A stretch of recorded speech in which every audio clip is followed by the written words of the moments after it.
Perkenalkan, nama saya M. Raihan, saya sebagai pemateri 1. Perkenalkan, nama saya Dona Monika, saya sebagai korban pertama. Perkenalkan, nama saya Wahyuni Lestari, saya sebagai pemateri 2. Hai, perkenalkan, nama saya Ayunda Lutfi Maharani, saya sebagai korban kedua. Perkenalkan, nama saya Gita Sonia sebagai pemateri Perkenalkan, ketiga. nama saya Rika Oktarisa Widi, di sini saya sebagai pemateri keempat. Kami dari kelompok 2 genap akan menampilkan contoh kasus pinjaman online ilegal. Pertumbuhan ekonomi di Indonesia telah mengalami penurunan yang sangat signifikan. Hal ini disebabkan oleh dampak pandemi wabah virus corona yang membuat sejumlah negara lockdown sehingga perdagangan ekspor-impor terdampak luas. Selain itu, banyak para masyarakat yang terdampak karena PHK dan dari pekerjaannya membuat mereka semakin sulit sementara biaya hidup yang semakin tinggi. Dalam hal ini menyebabkan maraknya pinjaman online untuk memenuhi kebutuhan sosial. Pinjaman online merupakan fasilitas pinjaman uang oleh penyedia jasa keuangan terintegrasi dengan teknologi informasi mulai dari proses pengajuan, persetujuan hingga pencairan dana secara online melalui konfirmasi SMS dan telepon. Tahun yang lalu, saya kekurangan uang akibat pandemi.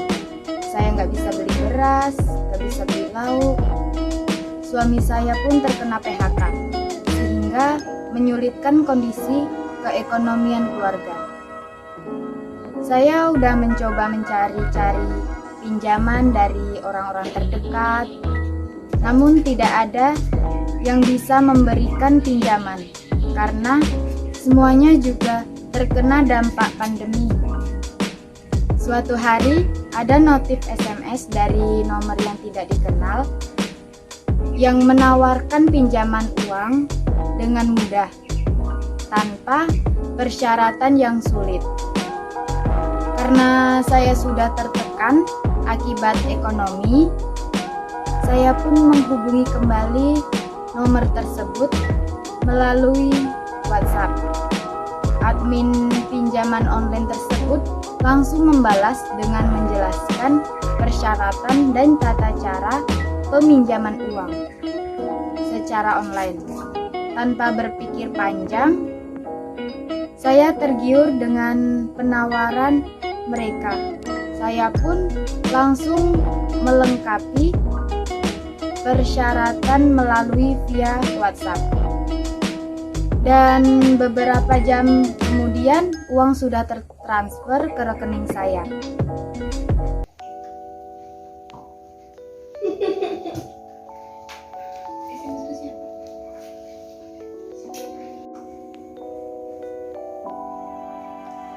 Aduh, duit tinggal segini. Kebutuhan masih banyak. Gimana lah ya?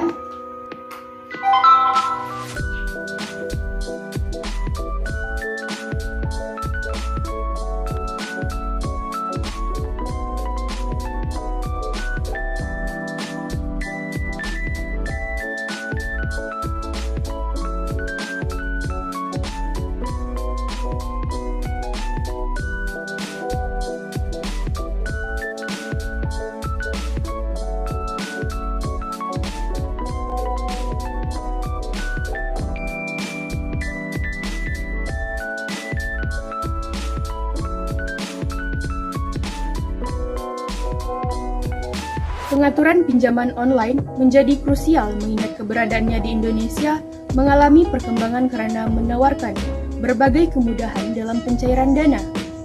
Walaupun pengaturan dan pengawasan telah dilakukan melalui Peraturan Otoritas Jasa Keuangan Nomor 77 POJK 01/2016 tentang layanan pinjaman meminjam uang berbasis teknologi informasi, namun belum semua perusahaan pinjaman online yang terdaftar pada Otoritas Jasa Keuangan tersebut, sehingga pada saat ini terdapat pihak yang menyediakan layanan jasa legal dan ilegal atau tidak terdaftar. Permasalahan tidak terdaftar atau ilegal ternyata bukan urusan administratif semata, tetapi lebih jauh dari itu, menyebabkan timbulnya berbagai permasalahan yang pada akhirnya merugikan pihak pengguna jasa layanan pengguna tersebut. Kesulitan dalam melakukan penindakan terhadap usaha pinjaman online ilegal dikarenakan belum terdapat regulasi yang memberikan sanksi yang tegas terhadap keberadaan pinjaman online ilegal. Kondisi tersebut yang menjadikan pengguna layanan pinjaman online terlibat dalam permasalahan, yang pada akhirnya dalam permasalahan tersebut adanya penagihan dengan metode yang di luar kewajaran, dengan menggunakan teknik ancaman dan teror yang mengarah pada pelanggaran HAM. Hal serupa juga terjadi pada korban lain. Tahun lalu, saya sangat membutuhkan dana karena keperluan saya sangat mendesak. Dan pada saat itu, uang saya tidak mencukupi, sehingga saya mengajukan pinjaman online melalui via WhatsApp. Karena menimbang persyaratannya sangat mudah. Tetapi saya tidak berpikir dan tidak membayangkan kalau pada akhirnya akan menjadi seperti ini. Saya beberapa kali diteror oleh nomor yang tidak dikenal, dan dia mengancam bahwa jika saya tidak membayar utang tersebut, dia akan menyebar foto saya dengan fitnah saya mencuri uang perusahaan di tempat saya bekerja.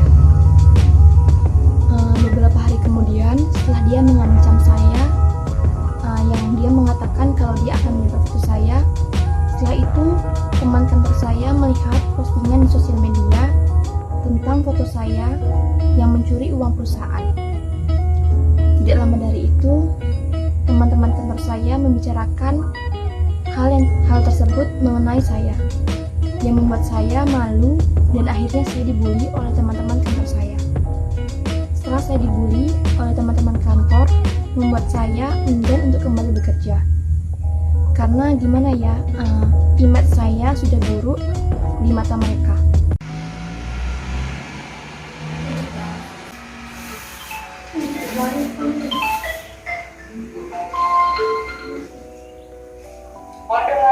Ibu Aida.